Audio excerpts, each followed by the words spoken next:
Hey there, A's Day fans. Welcome to our Saturday edition of our show.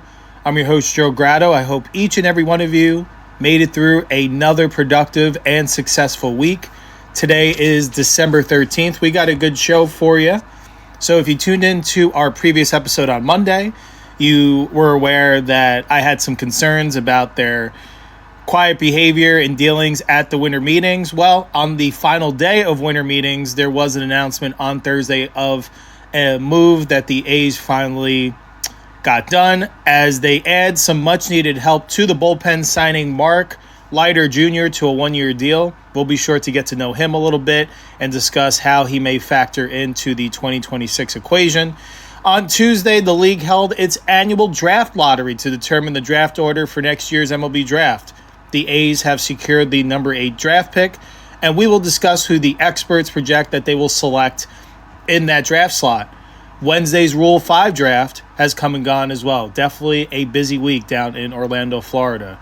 The A's were holding the number 6 pick, and they ended up selecting right-handed pitcher Ryan Watson, who was formerly of the San Francisco Giants.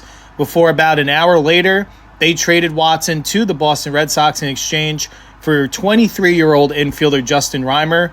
We're not really sure the rhyme or reason there, but we'll be sure to get to know those two prospects and give our thoughts on this Rule 5 move. A little more talk about the Rule 5 draft. We'll discuss a player that was left unprotected that is now on another team, quite possibly close by. We'll discuss as Daniel Susac ended up being selected by the Minnesota Twins and then later traded to the San Francisco Giants. We will provide our thoughts. Winter meetings have come to a close. We'll do our final wrap and give our thoughts on what we think of where the A's are at, and also share some quotes that were shared by David Force during the week of winter meetings. We'll discuss what we think it means, if it's a smokescreen or if this is the start of some moves in areas of need to come.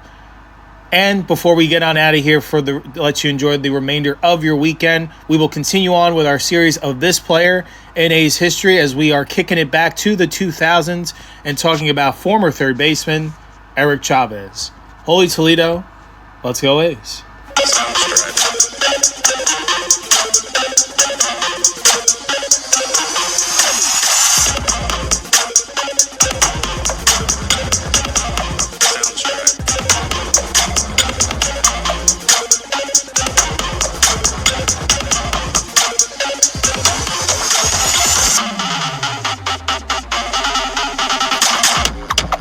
All right there, A's Day fans. Thank you so much for, once again, remaining patient and waiting an extra day for the newest edition of our show. Before we carry on with today's episode of A's Day, just want to give you a reminder that our episodes will be released twice a week for the foreseeable future, and we are available wherever you like to listen to your favorite podcasts, whether that is on Apple Podcasts, Spotify Music, Amazon Music, iHeartRadio, Podbean, so many more. Whatever global platform that you enjoy listening to podcasts, be sure to continue to listen to us. And on those sites, we'd appreciate it if you continue to like, subscribe, download. Every little bit helps us closer and closer to our goal of becoming a full-time outlet.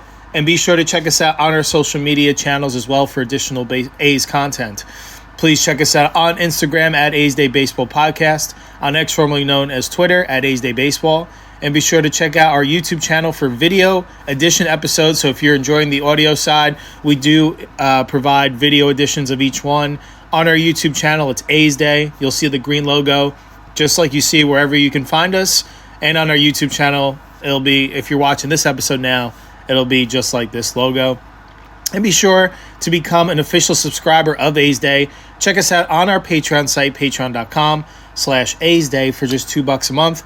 You'll be entered to win monthly A's Day t-shirts, A's autographed memorabilia, future A's game tickets, and so much more as we are able to grow this platform collaboratively. All right, let's start at the top with our first topic of discussion that we introduced today's show with. The A's finally made a move this week at the tail end of winter meetings. So they addressed an area of need in the bullpen, and they signed someone with swing and miss potential and back-end reliever type situation stuff, without a doubt. Mark Leiter has signed a one-year deal with the A's. They are in agreement on a one-year deal valued around $3 million in guarantees. Leiter is set to be entering his age 35 season. He turns 35 this March. Made his MLB debut back in 2017, but didn't really establish himself as a reliable reliever at the major league level until his stint with the Chicago Cubs in 2022. He served as a swingman and long reliever for Chicago that year with a 3.99 ERA and 67 2/3 innings pitched in that role, but moved to a short relief role full-time in 2023. I believe that served him rather well and really helped transcend his professional career. In 102 innings of work for the Cubs over the next 2 seasons, Leiter pitched to a 3.75 ERA with a 3.12 FIP while striking out 30.9% of his opponents and walking 8.8%. That is a winning formula for a winning pitcher. The Yankees were absolutely excited by those peripherals and made a trade for him with the Chicago Cubs at the 2024 trade deadline, but he did end up struggling in New York, even if his peripheral numbers, like I had mentioned, like the strikeout and walk percentages, remained strong. In 70 innings of work during his time with the Yankees over the parts of 2 seasons, he posted a 4.89 ERA despite a 4.07 FIP, so there is a lack of luck in that department to some extent, but still not pitching to the level that he had performed during his time with the Cubs. In 2025, Leiter struck out 24.7% against a 7.8% walk rate, so those numbers remained in a similar ratio over his career rate in Chicago, it seemed like, and he generated ground balls on 45.5% of batted balls allowed. So that is also a good formula for a reliever that you want to bring into Sutter Health Park. As we are all well aware, Sutter Health Park was the second most hitter-friendly park in all of baseball, just behind Coors Field, home of the Rockies. So that's definitely something to keep in mind. And if you can have someone that's basically going to have contact half the time, we can say, if you want to round up, be on the ground, that's great. That'll keep hitters in the ballpark, especially in those high-stress, high-leverage innings in the back end when you're trying to get to the finish line. I think it's really important to have a guy that has that strikeout ability, but then also the pretty strong ability to induce ground ball contact on a more consistent basis. Heading into 2026, the A's can expect Leiter at the minimum to be a solid middle relief arm. His 4.15 ERA over the past 4 seasons is exactly league average, 100 by ERA plus, and the right-hander's impressive splitter actually makes him particularly effective against left-handed batters. So you can definitely do some positive mix and matching down the stretch. There are some elite left-handed hitters in this division alone, but across all of baseball, obviously. So I think it's really important to have someone like Leiter that could be versatile. Obviously, I think he's going to have stronger numbers against right-handed hitters that he faces, but that splitter does damage and really keeps left-handed hitters at bay as well. That is definitely his strikeout pitch. That is his bread and butter, and when it's on, it is one of the nastiest pitches you'll see. And I think it's really good to have someone with that veteran experience amongst the group that, like I've mentioned, I think really stepped up in the second, especially in the second half this past season. But I think it's good to have some veteran stability to help this bullpen create a new identity for 2026 and beyond. So I love this is a great start, and it's also doesn't even really make a dent in the financials. $3 million in guarantees. I think everyone wins at the end of the day, because I think Leiter was coming into a situation where in his walk year it wasn't the performance that he was hoping. So I think, and calculate that with him entering his age 35 season, I think his market diminished a little bit lower than he was expected if you were going to sit down with him at this point last offseason. So I think this was a win all around. I think Leiter is going to serve a more high-leverage purpose here than probably a lot of other destinations that probably valued his services, but I can imagine that he might have slid back into more of a middle relief role on some of these clubs that might have a little more depth in the bullpen with where the A's are at currently, where I think their focus should remain focused on continuing to add depth to this bullpen. This is a great piece in that direction. Is it necessarily a slam dunk and a guarantee? No. I mean, between the combination with him having some injury history, but then over this part of the past 2 seasons, there was a lot to like, especially with his bread and butter splitter. But when it's bad, it kind of snowballed pretty quickly. So he kind of had a mixed bag during his time in New York. I know at times he ended up being one of their more reliable relievers, and then other times it didn't seem like he was called upon at all. So hopefully he lands somewhere in the middle, and I think the A's will take that, especially for a $3 million investment. So that diving splitter, I do think it is going to find a great home here in Sutter Health Park. I think it's really important that he establishes that, because at the moment, because his velocity isn't going to jump off the page. He is going to be more of like a mid-90s, I believe, at this stage of his career, topping out, maybe more like 92, 93. But that fastball does generate a little bit more spin and appears to get on a hitter a little bit more when that splitter is playing off of it. So I think it's really important for him to establish that plane early and work down in the count. And hopefully, coming into 2026, he is going to have a clean bill of health. He'll have a normal offseason, and hopefully he can get back to business as usual, get a little bit closer to the guy that we all saw during his evolution as a professional reliever in Chicago. But I like this move.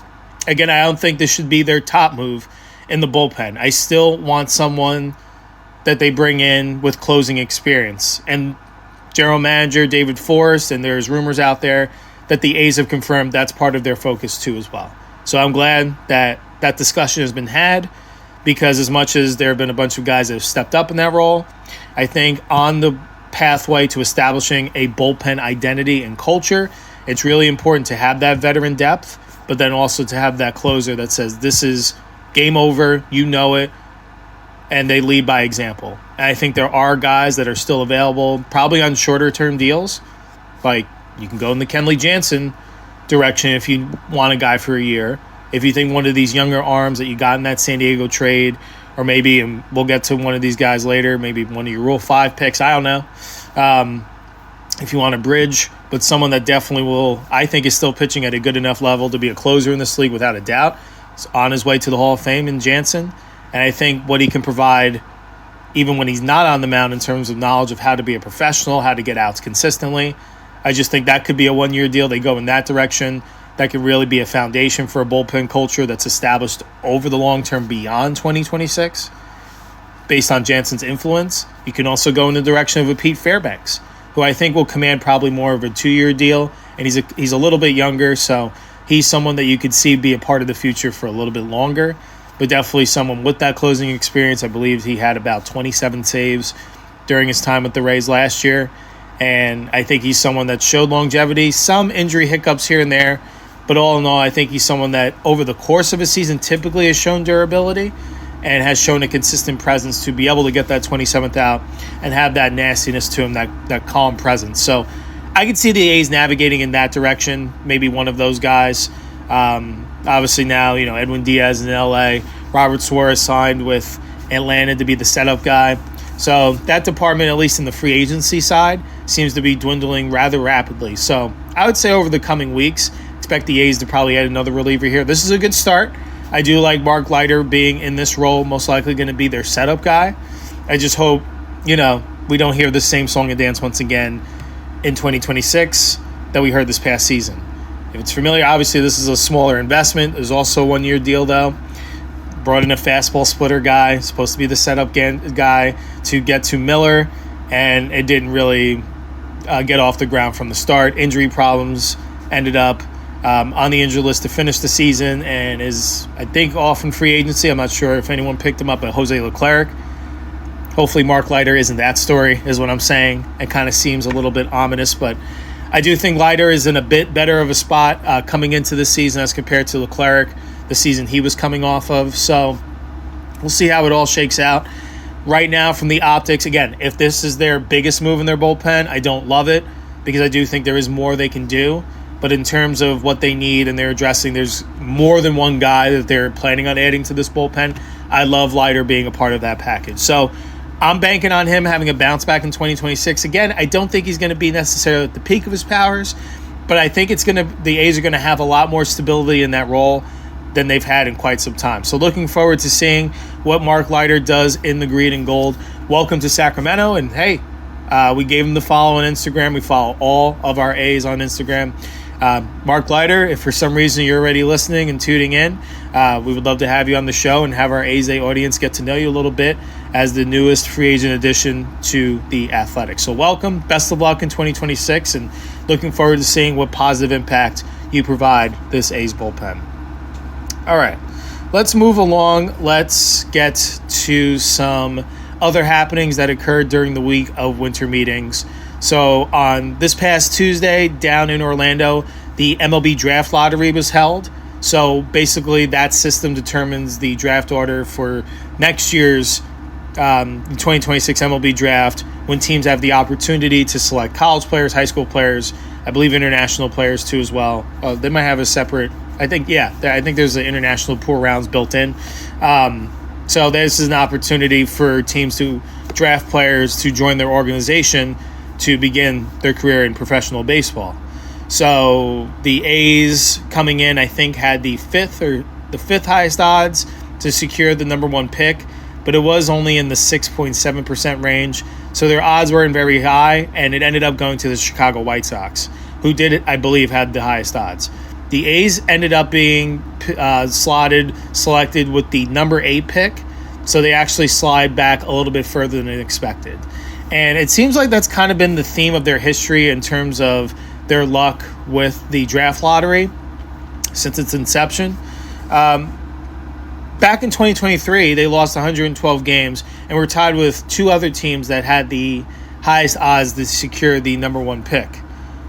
Nevertheless, they ended up sliding all the way to number 6, and they missed out on getting that number 1 overall pick. It ended up going to Pittsburgh, who ended up drafting Paul Skeens. Now imagine if the A's had Paul Skeens at the top of this rotation and couple it with what this young core has developed into. Now, everything does happen for a reason, because there is the possibility that it might not have happened the way it was intended, because I do believe everything's linear.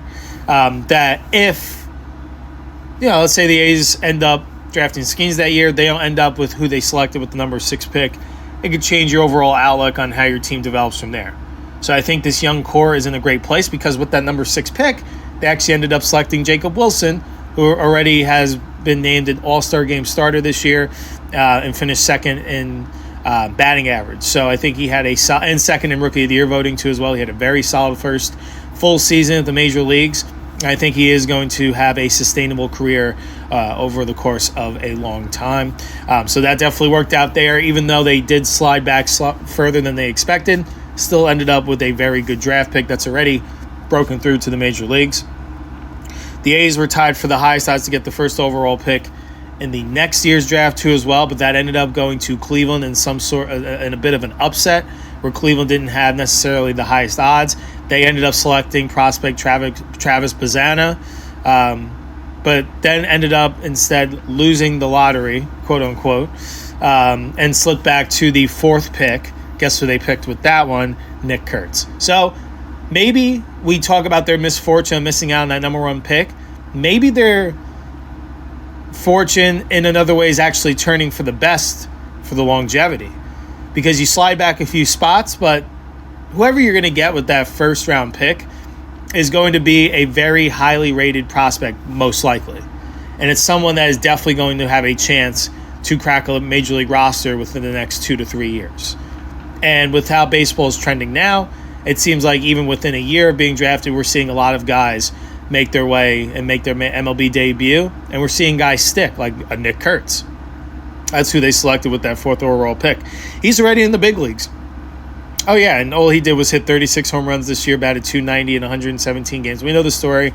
Silver Slugger, was a Hank Aaron Award finalist, Rookie of the Year, no big deal, right?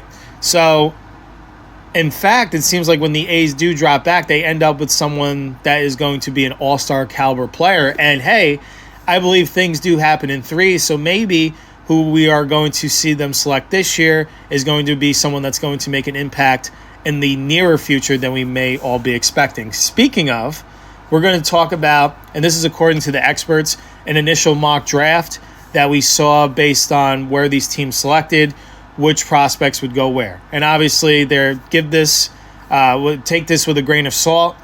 This list is going to change many times up until the time, probably the last week of leading up to next year's draft. So this player that we are going to talk about may be someone different that the A's have their eyes set on, or maybe this player is going to go a little bit higher than expected.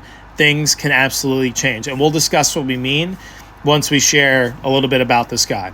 So the experts project at the A's selection of the 8th overall pick that they would take right-handed pitcher Cameron Fluke from Coastal Carolina University.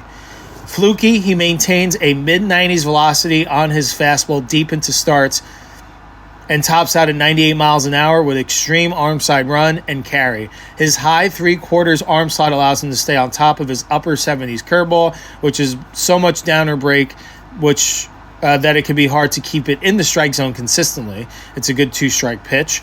His feel for spin also extends to a solid 82 to 84 miles an hour on his slider.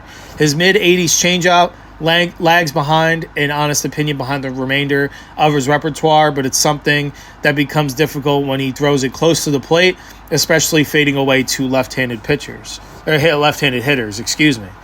Because the 6'6", 210-pound frame Fluke has a longer arm path and higher release port than normal, it's easier for hitters to see his pitches, but not necessarily to hit them. Despite his size, he has no difficulty repeating his delivery and providing strikes. He could add more strength to his lanky frame, which might mean more power for his already nasty stuff. Fluke comes into this ranked as the number 1 pitching prospect in all of college baseball, and he is the second highest pitching prospect on the list of 100 top prospects leading up to next year's MLB draft.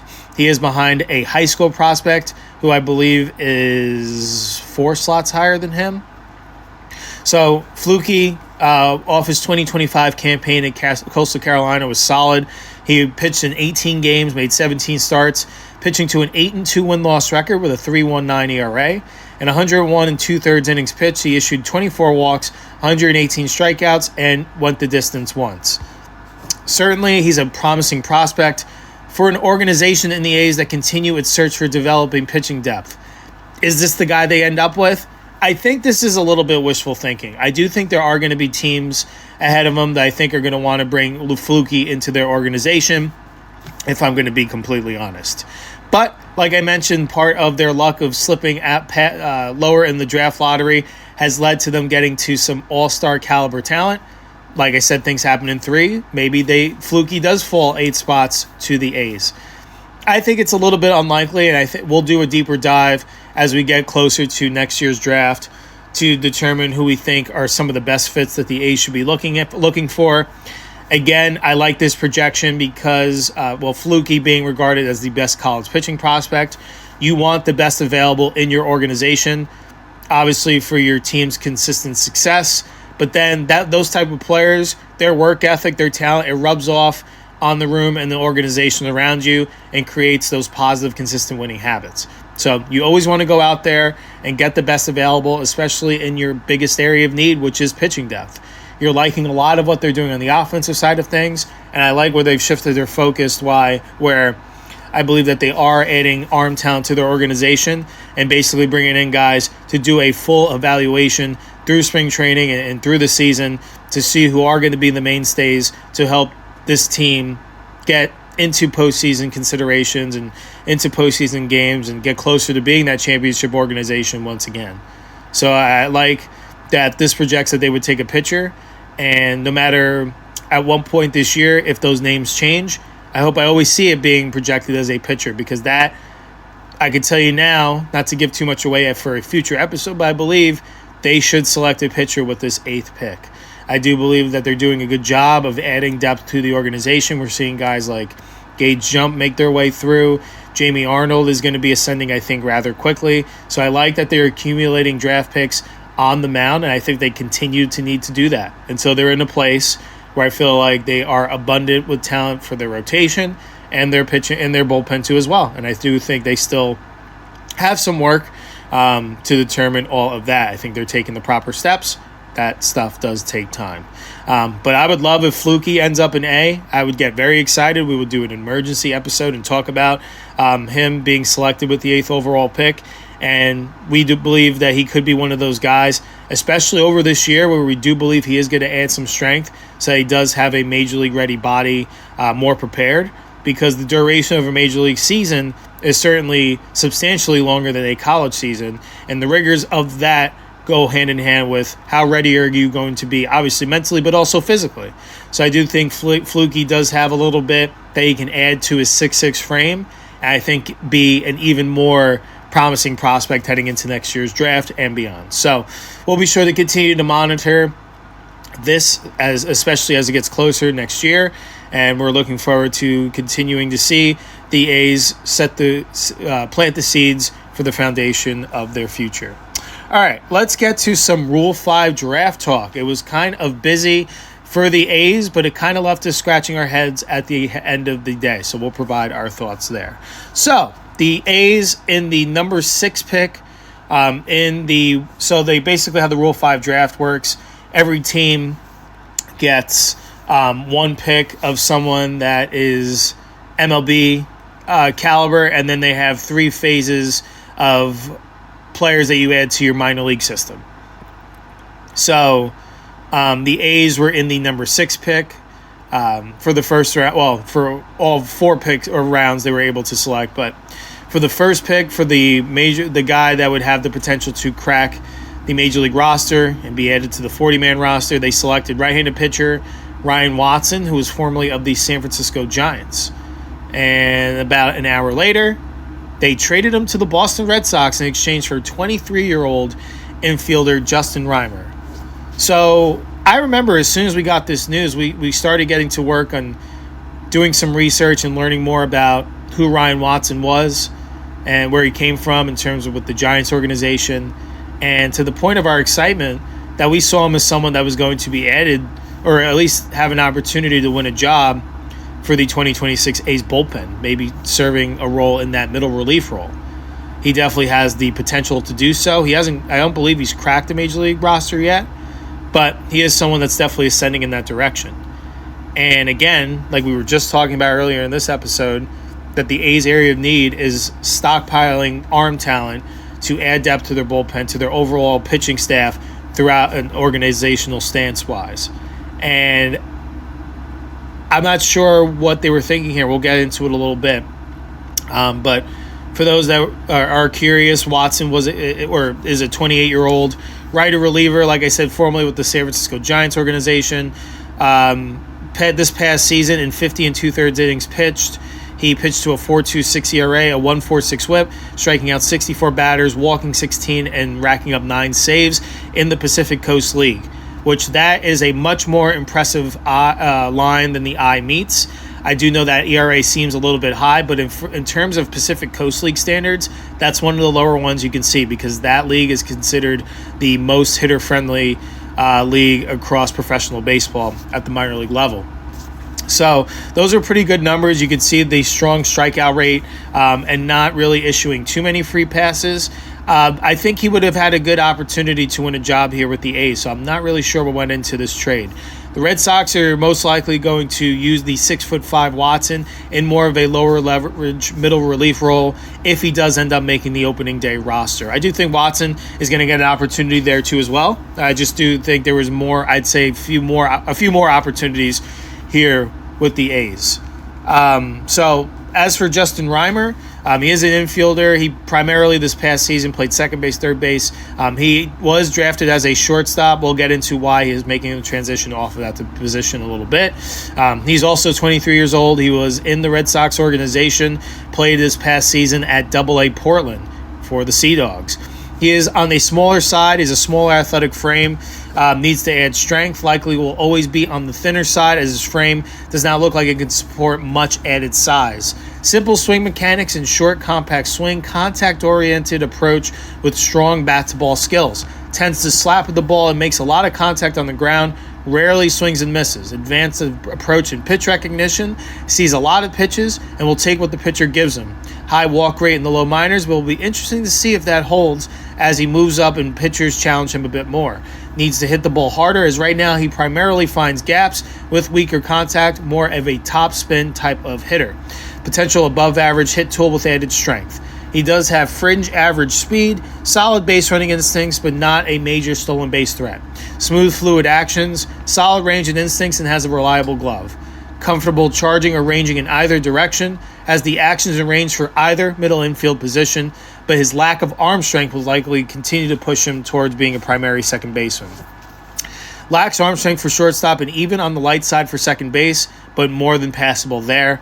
Over the 2025 campaign, he played 82 games between A and AA baseball. He batted .231 with 1 home run, 18 RBIs, a .696 OPS. He ended up walking 9 more times than striking out. He walked 69 times as compared to striking out 60. Like I mentioned, he primarily played second base. That was where he got the majority of his defensive chances. He also played third and left field, only made 2 errors at second base in his most chances. I think that is going to be his long-term primary position. So that's a little bit about those 2 picks. That swap happened rather quickly, and we wish them both the best of luck. We do think Watson has an opportunity to step up in a big way for Boston, a team that is ascending themselves, coming off a postseason appearance in the wild card round. But I think with their young roster, the best is yet to come there. And then as for Reimer, I don't know really what to make of his role with the A's. At least for 2026, I don't think we'll see him. He wasn't even added to the 40-man roster, so I do think he's someone that's outrighted, assigned to the minor leagues. He'll probably, if I had to guess, start at AA Midland, but we'll see how it all shakes out once spring training comes and goes. But I'm very confused by this move, if I'm going to be completely honest, because the A's need pitching. Yes, they also are looking to add depth at second base and third base, but you've kind of done that with adding a guy like Michael Stefanik as a depth option for your minor league. You have guys like Dal Hernandez and Max Muncy. I know these are guys that I think the jury is still out if they can provide consistent production over the longevity of for sustainable time. But I do think there are options there, and I think there's other avenues that you can go to add to this area as compared to this move right here. Because if I'm going to be completely honest with where these players are at in their career, I think Watson could have made an addition to your club in 2026 as compared to, I don't think we're going to see Justin Reimer above AA this year. Like, I think you'll hear about him a little bit at Midland. We'll see. I mean, maybe it could even be high A. Because he does sound someone like that has strong contact skills, pretty strong defender, but there are some red flags there where I'm left scratching my head wondering if, yes, I agree that you should be adding infield depth, but this is the guy you go with? Someone that can play multiple positions, but if he has below average arm strength, then he's really going to only serve you best at one position, second base. I know he can play short, he can play third, but those 2 areas are much longer throws.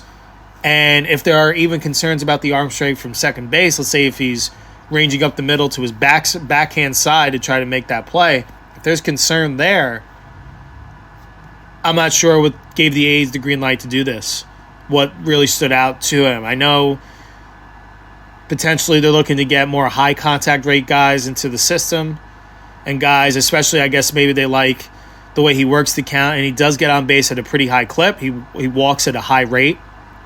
He doesn't strike out a lot, so I think that's great. But I do think in terms of infield depth, you want to bring guys that maybe are a little bit more well-rounded. And hopefully, Reimer, still only being 23, has the opportunity to strengthen his arm through rehabilitation, driveline, plyo balls, whatever their situation needs to be. I believe there's a previous injury there early in his career, so I wonder if that's what's affecting him in the long term. But I'm just very confused here at the end of the day. That's going to be my final thought there. Best of luck to these 2 guys. Looking forward to hopefully seeing Reimer develop a little bit more and disprove my theories here. But just looking on the onset of where these 2 guys are at in their career currently, I don't think this move made a whole lot of sense. I think I loved the initial selection of Watson. You could see what he was going to add. Not sure what Reimer's really going to add that you don't already have in your organization. So we'll see. We'll track it. And we'll see which side of the coin we end up on with that discussion. Let's continue talking about the Rule 5 draft. We talked about a player that the A's ended up selecting and then trading, and then talked about who they ended up receiving in exchange from the Boston Red Sox. Now that we're going to talk about someone else, or we're going to talk about someone that the A's lost, and we're going to talk about catcher Daniel Susac, who ended up getting selected by the Minnesota Twins with the 4th overall pick in Wednesday's Rule 5 draft. And I remember in our previous episodes, I was very confused then too. Why are we leaving Susac unprotected, your number 11 prospect in your organization? Coming off a solid season in 2025 too as well, where I believe he hit 275 with 349 on base and a 483 slug with an 832 OPS and 18 home runs for AAA Las Vegas. Now, I know numbers there are a little bit inflated, but you got to like the higher average there, especially from the backstop position. And you were starting to see that he was continuing to develop defensively. His framing was continuing to improve. And it seemed like that there was a clear pathway to have an opportunity to win the backup job behind Shea Langoliers. Well, I'm going to go a little bit further here and dive a little deep to a potential hypothetical here. Let's say, because I think the focus this offseason should be also trying to extend your talent internally on the current roster, that one of the extension candidates that have been discussed is Shea Langoliers. And compared to some other guys that are earlier on in their professional career, with who they're represented by, I think the A's have a better opportunity to land more team-friendly deals. Shea Langoliers is represented by Scott Boras, and Scott Boras is known primarily to get the highest top dollar for each and every one of his clients at a consistent rate. So let's say the A's go to Langoliers to try to have these extension talks. There's a good opportunity that Boras is in his ear, especially seeing where Langoliers continues to ascend in his career and I think increase his overall value, that he may tell him to dismiss those talks and get to free agency. Especially as a catcher where there is going to be more of a limited market, there's going to be plenty of more suitors that would vie for Langoliers' services when it's time for him to reach free agency. It's not a guarantee that he remains an A. Granted, I think Langoliers has enjoyed his time as an Athletic so far, and I think he's very fortunate that he ended up here via trade, because we're seeing that this is where he has gotten his foundation to be an everyday major league catcher. You're seeing the yearly growth, and he's really grown into a consistent all-star caliber catcher that's going to give you something defensively or offensively consistently on a daily basis. He's a absolute pillar of your franchise, and it should be your focus to try to extend him as early as you can, because his value is only going to skyrocket. But with all that being said, baseball is a business. With all the good feelings there associated, did anyone ever expect Freddie Freeman to leave the Atlanta Braves? No. All these guys that the A's have had, fan favorites, Matt Olson, Matt Chapman, Marcus Semien. Some of those you could have envisioned them, especially during that time. The A's were pretty consistently going to the postseason, or at least being postseason contention. Some of them you thought were going to be here long term. And it just wasn't the case.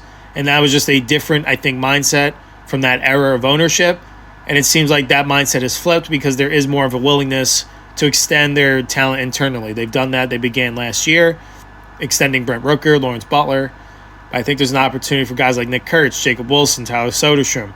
I do think they want to get some of those done. And I said Shea Langoliers too as well.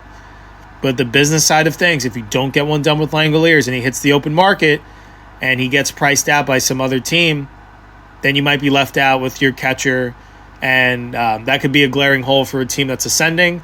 I think the catcher is one of the most important positions on the team. I think that is your field general. I think they got a really good one with Langoliers. So I think he should be one of their top priorities in terms of making sure he stays an A for at least the prime of his career. But I think Susac would have provided a nice insurance policy that he would have had every opportunity to win the backup job behind Austin Wynns. Wynns was re-signed, but just on a one-year deal. And he is more of an established veteran, but he is coming off a significant injury to end his 2025 campaign. Who knows if Wynns is going to be even the version of what we saw last year, which was quite a reliable backup at times, but wasn't over the full sample size of a full season, as they did get him from the Reds during the year, and then he missed a significant chunk of the time, especially over the second half of the season. So I think Susac was someone that was ascending to get his preparation to be ready to serve as that backup catcher, or at least win a job.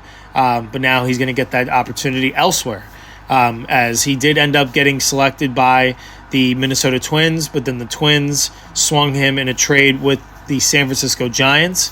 So that's going to be very interesting on that outlook, that now that we're seeing Susac remaining in the Bay Area, but now he's going to be with the Giants. So I think Susac is going to have every opportunity to win the backup job behind Patrick Bailey. And I think Susac, if I'm going to make a prediction, is going to win it. I think there was a reason, because the Giants had inquired about Susac, I think, earlier this year to see if he was available via trade. Because I'm just not sure I feel like something's missing here. That maybe the A's are seeing something that everyone else is not. But Susac seems to really be developing into a major league ready catcher. But because they feel like that Shea Langoliers is going to be here for years to stay, that having Susac serve as your backup is almost stunting his development. Yeah, but I think at the end of the day, that's how a lot of catchers do crack and get their initial experience at the major league level. Now, obviously, you have some surefire catching prospects that make it to the major leagues and start right away, but a lot of these catchers get their start learning behind the guy that's in the day-to-day position as the starter, and then you get your at-bats and your innings behind the plate in smaller increments, and then the more experience you get and the more trust you garner from the pitching staff and your coaching staff, that's how you develop and blossom into a full-time major league catcher. So I do think Susac personally is in a great spot. He's going to San Francisco, where now Buster Posey is running things over there too as well in terms of baseball ops. One of the probably the best catcher in franchise history, and had his most likely Hall of Fame career, if I had to guess. I think he's going to have someone great to learn from there. And now all of a sudden that catching room for the Giants has gotten significantly better. And I think Susac is going to have a more direct path to be able to get more playing time there, as compared to if, I guess, they value wins higher here for 2026. For the short term, that Susac potentially would continue to be blocked. But I just have a bad feeling this is going to bite the A's later on. Hopefully it doesn't. But I think Susac is someone I would have protected because I knew he was going to garner a lot of interest in this Rule 5 draft. In fact, I believe he ended up being the only position player selected in the major league portion of the Rule 5 draft. And he was certainly sought after, didn't make it past 4 picks.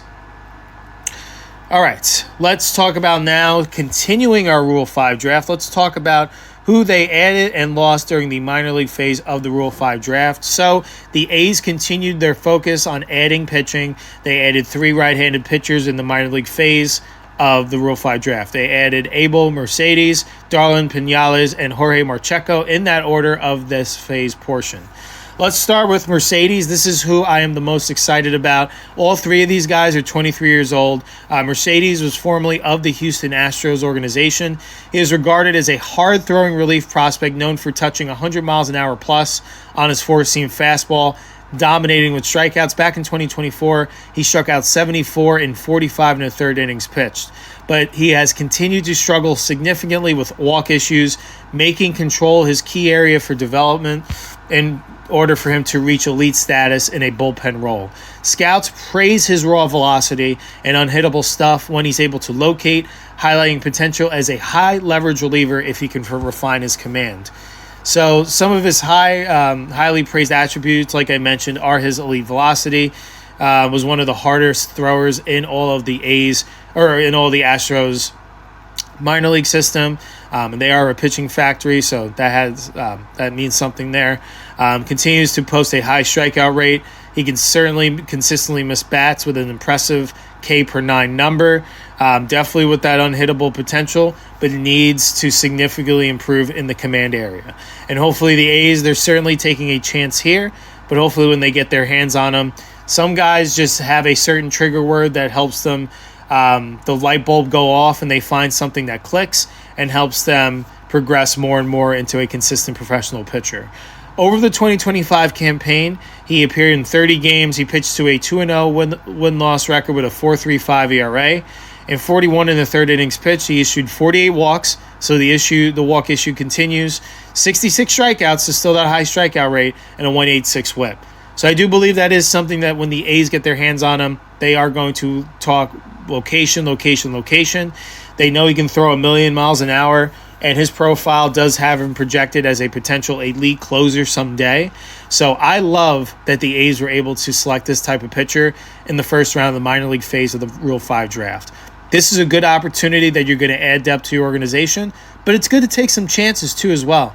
This guy has a high profile that if he can just hone it in a little bit more, even cutting his walks in half, that would still be a high walk rate, but if he can cut it in half, he is going to be a problem at the end of games. And I do think he can really make or break establishing that identity as an elite closer with nasty stuff. Everything moves from everything I've researched. So I do think with his big build too as well, he can have an intimidating presence and be a long-term closer. Hone in on the command stuff, and you might have a home run pick here. Now, we've seen these type of prospects before. Sometimes they make it, and other times they fizzle out. We'll see what direction Mercedes goes in, but I love the mindset here. I love this selection, and I'm looking forward to tracking his progression through the minor leagues. Most likely, I would say we'd probably start with an A ball. Maybe we'll see him in Midland, but most likely I think it would be A.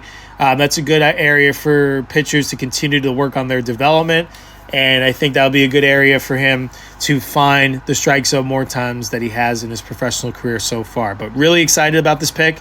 Good job, A's. All right, the next pick was Pinales, who was formerly a pitcher in the Arizona Diamondbacks organization. So he pitched with Single-A Visalia last year.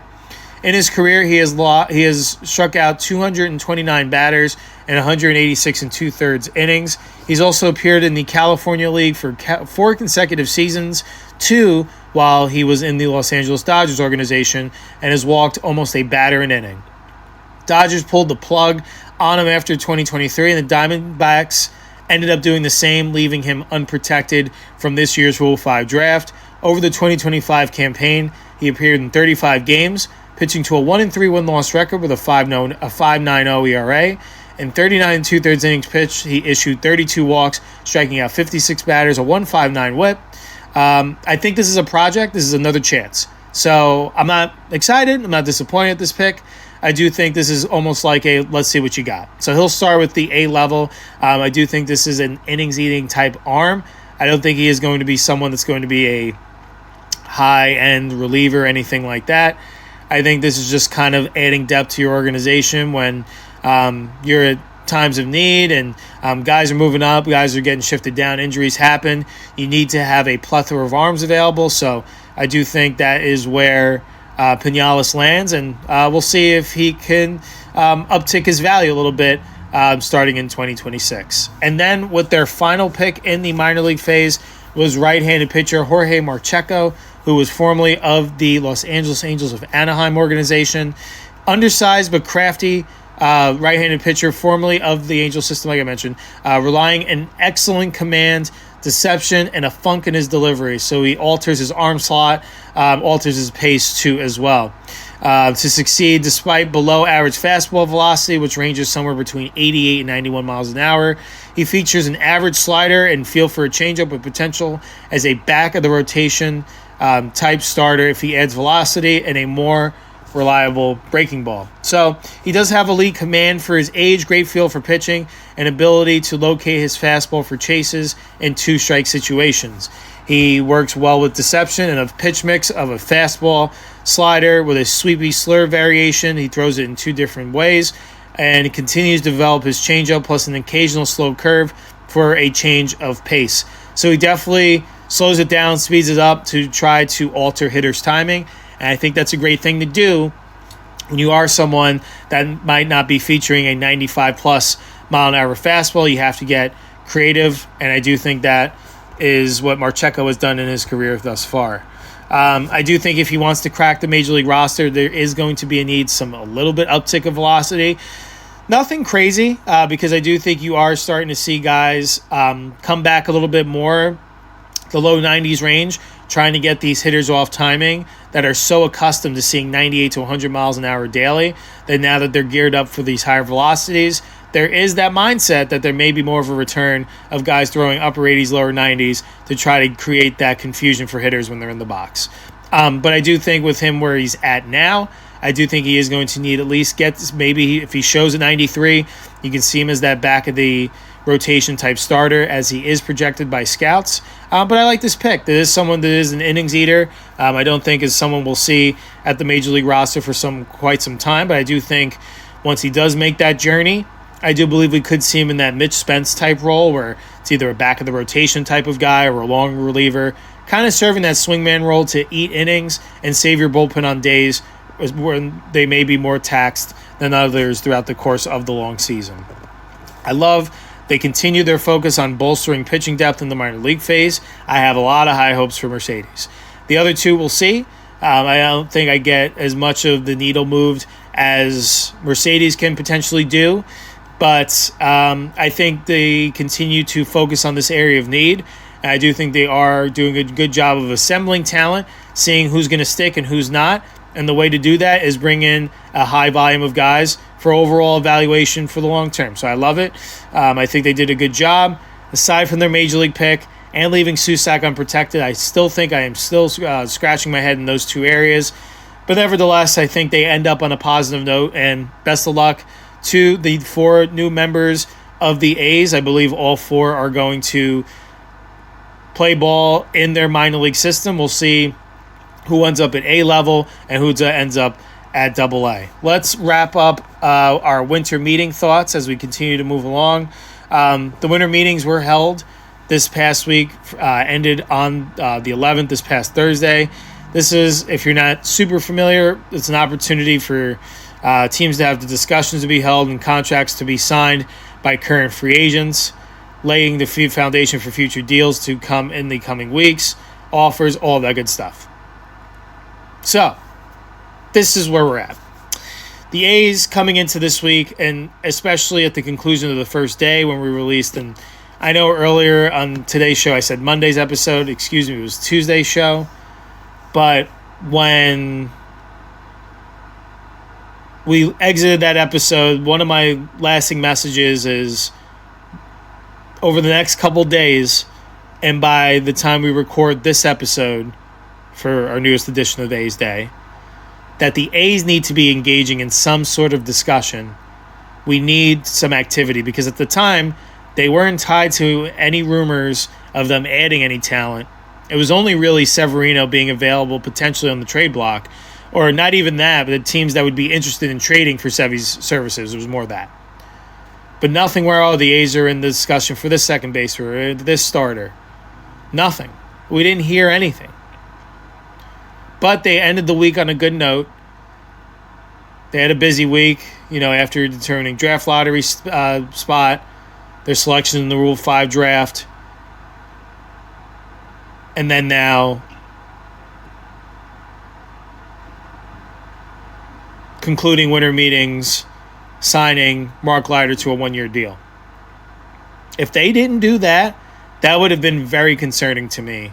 Or if we didn't hear from the general manager, which we're going to share some of the clips from his interviews during winter meetings to give you a little bit of a better idea of where the A's are shifting their focus to for the remainder of this offseason. But if they didn't sign Leiter, we would be taking a very different tone, I feel like, this portion of the episode. I do think they'd be in the mix a little bit more for middle infield trades or maybe a frontline starter, yes. Maybe they are. We just haven't heard it publicly yet. But we'll get to some overall clips from what General Manager David Forst had shared during winter meetings. So basically, what the A's have done, they laid the foundation for future deals to come and over the coming weeks. He said they've distributed some offers and some conversations has been had. They're not currently in the running for a frontline starter, but rather a mid-rotation type arm. They're focusing on upgrading second base and third base. And the ownership has a relentless focus to want to keep this group together, which is certainly a change, and are discussing more internal discussions on the roster. They are also looking to continue to add to the bullpen and reliever with closing experience.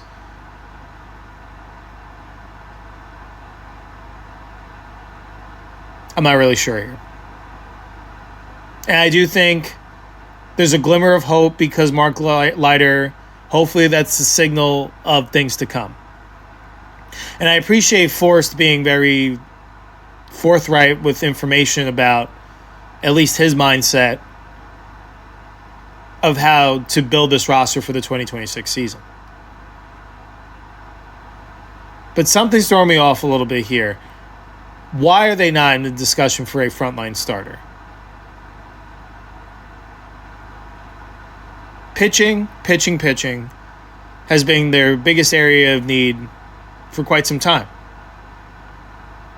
And you saw how well the offense performed last year, but you can score a boatload of runs. If you don't have consistent pitching performances, it can only take you so far. We saw that end of May last year, early June, where the pitching depth was really tested, and it failed miserably. A's are in a situation where they have significant financial flexibility to add to this payroll. There's even been quotes that there is a determination and a promise to add to the payroll for 2026. So wouldn't you think you would want to add to your rotation an area of need? The only two guys that have consistent Major League experience are Severino and Springs, and they're, reliable starters, especially Springs was probably your most reliable starter in 2025. Sevy, coming off a disappointing 2025 as the ace. Those guys aren't going to necessarily move the needle as much as you need in a rotation. Those are two good pieces to have in a rotation, but I think they would best be better served as a 2 and 3.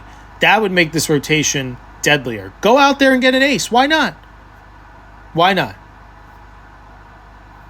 There's no excuse here, and I don't like the attitude that they've already shifted their focus to more of a mid-rotation starter, which means that they probably want to be more financially frugal. Why?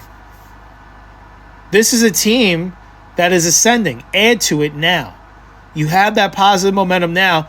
Who knows what's going to happen in 2026? As good as we saw them hit the ball in 2025 with these young hitters, there's the possibility over the course of these guys that are learning together that there is some offensive regression. That's possible. It can get better, but it could also take a step back because that's baseball. And if the offense takes a step back, this team is going to be taking a step back based on how they're currently constructed. But I think if you make an area of weakness closer to a strength, like adding an ace type, like a Ranger Suarez type, you have the money to do it. You have the financial flexibility to do it. You can bring in someone 23 to 27 AAV per year, and you're still going to have room to spend. You can still upgrade at second or third base if you want. There's not a whole lot the A's really need to do if you look at it in terms of significant financial investment. Because yes, they need to add a lot to the bullpen, but those are guys that you can get a nice little group, a conglomerate of arms at a very team-friendly rate. That's not going to really make or break the bank. It's when you're adding an impact starter, an impact bat. That's when you might see a little bit more of an investment. But there's no excuse. They can address their areas of need and have a respectable payroll without breaking the bank significantly. There's no excuse there. So I hope these conversations are ongoing, but to me it sounded a little bit open-ended. There's still nothing that they're directly tied to as compared to what some of these other teams are being reported as being in on free agents, having these conversations, welcoming free, whatever it is. A's they're not linked to anything. And I know things do happen behind closed doors sometimes and aren't necessarily as publicized, but what offers were made? I'm curious. Like, there aren't even any targets that they, and I don't think teams need to announce their offers. In fact, I don't think that's professional, Pittsburgh. But I just think that, you see this player, and then you have the list of teams interested, or this free agent is set to meet with this team, but without any specifics being mentioned, because I do think that stuff should remain behind closed doors and between the player and the team. But just the A's being involved in something like that, I'm not sure how forward they're really going to be moving this offseason. Like, I feel like we should temper our expectations, is what I'm saying. As compared to previous episodes where I thought they'd be in the running for Ranger Suarez, I thought they would be adding an impact closer, which they could still get a guy with closing experience, but I don't think someone that can move the needle as much as some of the other guys that are now off the board. But I think all in all, off to a good start in terms of adding Mark Leiter to the bullpen. I do think they need to do a lot more, and hopefully we are going to get some news over the next couple weeks and even heading into January. So we will see. We'll continue to track. Let's see what this A's team does to set itself up for a more successful 2026 season and beyond. All right, let's get to our continuing offseason series before getting out of here, talking about another player in A's history. But before we do, let's thank Visit Mesa. Back after this. Welcome to Visit Mesa, Arizona, a destination for every season. Experience a destination where adventure, culture, and culinary experiences are limitless. As the gateway to the stunning Sonoran Desert and Tonto National Forest, Mesa invites you to explore its scenic waterways, kayak through winding canyons, or paddleboard along the Salt River. For a one-of-a-kind desert adventure, ride the waves at Revel Surf at Cannon Beach, the country's first surf park of its kind. Downtown Mesa is a vibrant hub, home to the Mesa Art Center, public art, award-winning breweries, and local shops. Food lovers can explore the fresh foodie trail and the diverse flavors of Mesa's Asian district. Sports fans can experience MLB spring training with the Chicago Cubs and athletics, or visit one of North America's largest youth sports complexes. As the world's first autism-certified city, Mesa is dedicated to accessibility and inclusivity for all visitors. All right, let's continue on before we get on out of here and kick it back to enjoy the rest of our weekends. We are going to continue on with our series of this player in A's history. We are kicking it to the 2000s, and today I'm here to share the story of former third baseman Eric Chavez. Eric Chavez was born in Los Angeles on December 7, 1977. Chavez was the second of four children born to Cesar and Ruby Chavez. Cesar, who was born in Mexico, was a custodian at an elementary school, and Ruby worked at Rancho Bernardo High School. Chavez was baptized Catholic, but his mother converted to Protestantism when he was 8 or 9 years old. Although all four of Chavez's grandparents were from Mexico, Chavez himself actually did not end up learning to speak Spanish. Chavez would get an early start on his baseball career, and he was twice ended up being selected All-American by Baseball America while attending Mount Carmel High School in San Diego. In fact, he was the only junior so honored. The Oakland A's selected Chavez in the first round with the 10th pick of the 1996 Major League Baseball draft. Chavez eventually chose a professional baseball career over a full scholarship at the University of Southern California, or better known as USC, signing with the A's on August 27, 1996. His time in the minor leagues was relatively short, lasting just under 2 seasons. After tearing up the minors at Visalia, Huntsville, and Edmonton, he played his first big league game on September 8, 1998. He was named Minor League Player of the Year that season, and after batting .311 in 16 games with Oakland, gaudy expectations overflowed for Chavez and the A's. The 1999 A's won 87 games for their first winning season since 1992. They were just warming up. Oakland won the American League West in 2000 and took the eventual World Series champion Yankees to a deciding 5th game. After a woeful start in 2001, 8 and 18, the A's went 94 and 42 the rest of the way, including 45 and 11 from August on to earn a wild card trip to the postseason. In the 27 games that were played for the A's of September and October in 2001, Chavez hit 10 home runs with 31 RBIs, a .379 batting average, and a .738 slugging percentage, resulting in him being named the American League Player of the Month for the only time in his career. Chavez won 6 consecutive Rolling Gold Glove awards from 2001 to 2006. He was part of the A's 20 consecutive game winning streak in 2002, during which he batted .338 with 6 home runs and 28 RBIs. In 2004, the A's signed him, coming off a Silver Slugger award, to a 6-year, $66 million contract extension. It was the largest contract guarantee made by the Athletics. Between 2002 and 2005, his batting average remained consistent, hitting in the 270 to 280 range. His home runs hit remained steady, hitting 29 in 2003 and 2004 and 27 in 2005. However, his offense production dropped significantly in 2006, with his batting average dropping to 241 despite hitting 22 home runs. This slump continued into 2007, hitting 240 and 15 home runs. Through his first 10 years with the A's, Chavez played 1,256 games and batted .269. He had 227 home runs and 762 RBIs.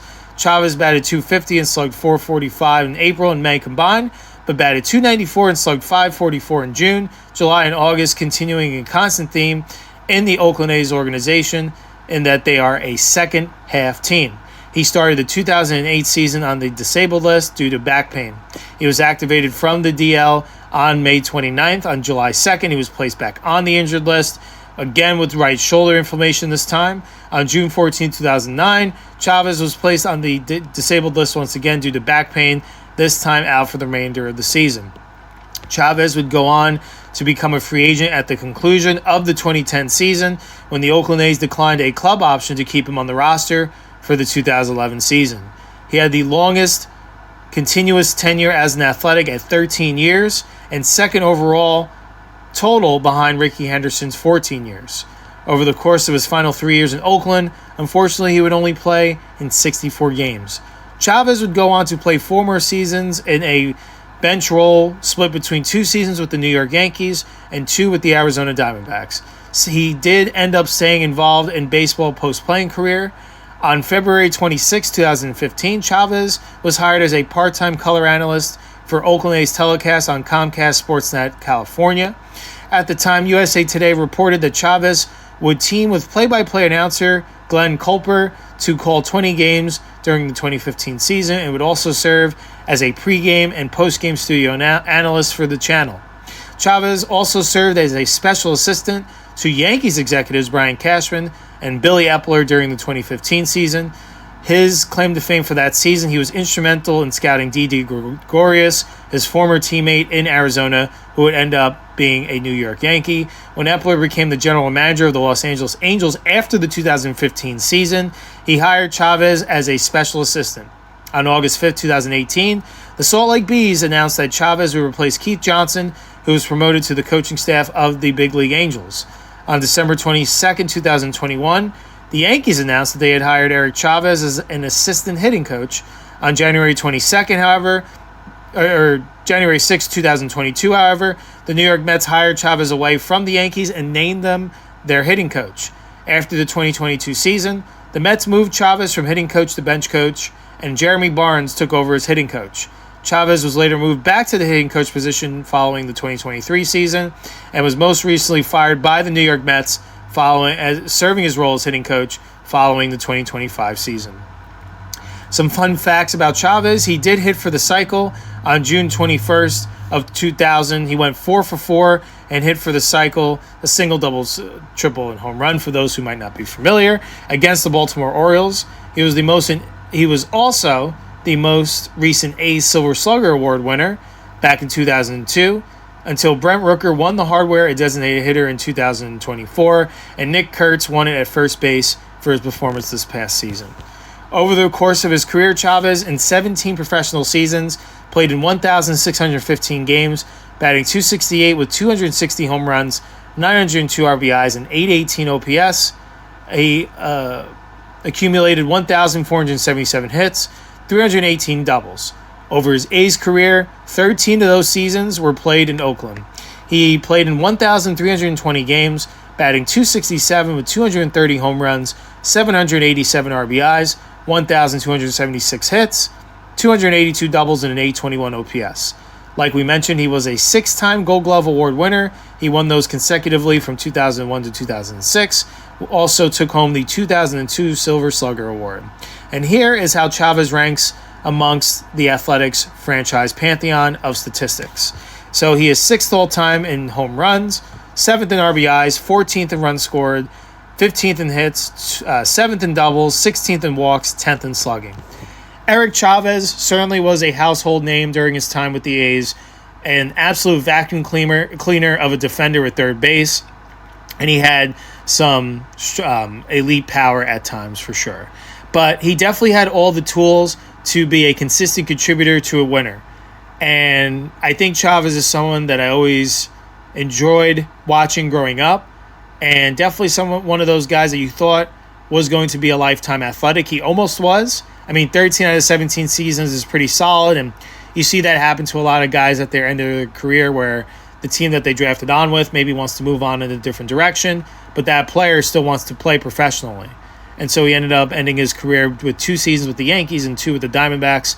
But Chavez definitely is going to be regarded and always remembered as one of the best players, I think, in A's history. And certainly top 5 third baseman easily. But he's someone that I think will always be remembered for his time in Oakland. And I think is one of those pillars that you saw those teams that they couldn't just quite break through and get back to that championship tradition. But definitely was a mainstay and a cog in the middle of that order as to why that the A's were pushing the Yankees to the edge in some of those postseason series. Not quite breaking through, like I mentioned, but I think one of the more consistent contributors to wear the green and gold in the franchise's history. So I'm glad we got to tell his story today, and I appreciate all of you for listening, and if hopefully you learned a few things today. And with that brings us to the conclusion of another edition of A's Day.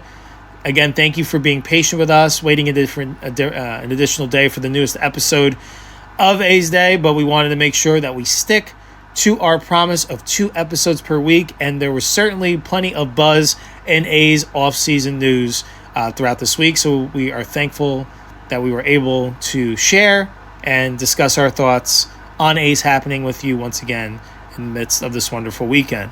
On today's show, we discussed the A's made their first major move of the offseason as they signed Mark Leiter Jr. to a 1-year deal that is going to add some much-needed depth in their bullpen, and he will slide in perfectly to a setup role, a setup man type role most likely to bridge to their eventual closer.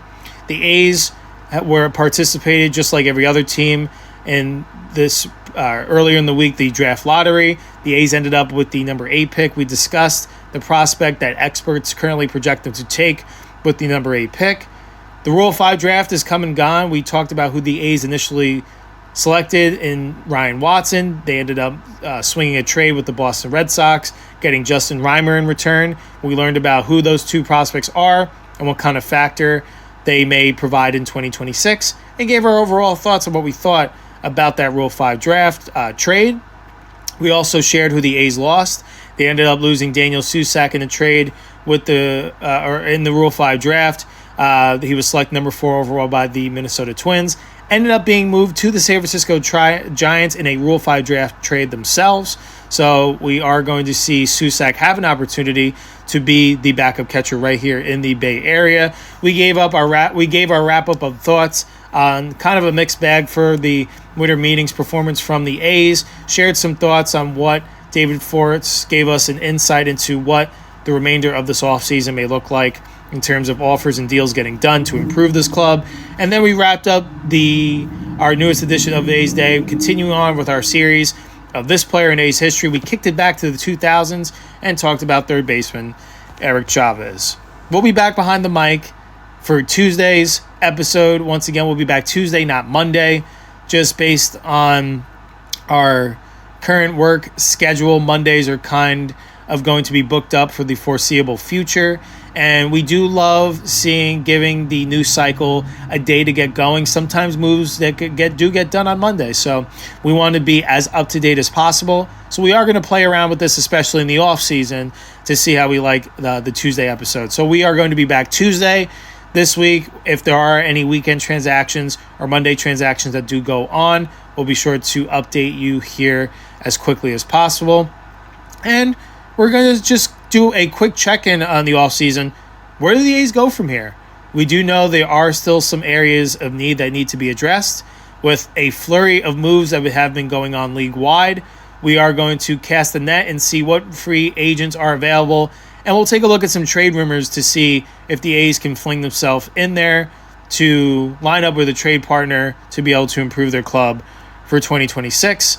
And then we're going to talk about the art of plate discipline. We're going to play around with some K and walk rates from hitters on this past A's team. We tinker around to see, just with some adjustments, how this offense can get even better in 2026. Like we mentioned, there have been a lot of numbers that suggest this was a top 10 offense in 2025, but I do think there were plenty of areas of growth, and plate discipline was at the top of that list. If we tinker around with some of those numbers to see certain guys improve in a developmental way, we can just see how high this A's team offense can take the ceiling and be the foundation for this team. We're definitely going to have a fun, exciting show coming for you on Tuesday. That's all I have for you. I appreciate each and every one of you once again stopping by to hear our thoughts on everything going on with the A's. We appreciate that we are days and days closer to the return of baseball in spring training and then eventually opening day. We're excited to be ramping up and have an exciting content schedule and exciting content to cover this A's team at an even higher level for you, the lovely audience, in 2026. Lots of exciting developments on the horizon. But that's all. I'm going to get on out of here. Let's get back to our weekend and enjoy the time away from the rigors of the work week. Once again, I'm your host, Joe Grado. Thank you for spending part of your Saturday or whenever you're listening to this edition of A's Day. We appreciate each and every one of your listens. Have a great rest of your day. Have a great weekend. And we'll be back behind the mic for Tuesday's show. Holy Toledo, let's go A's.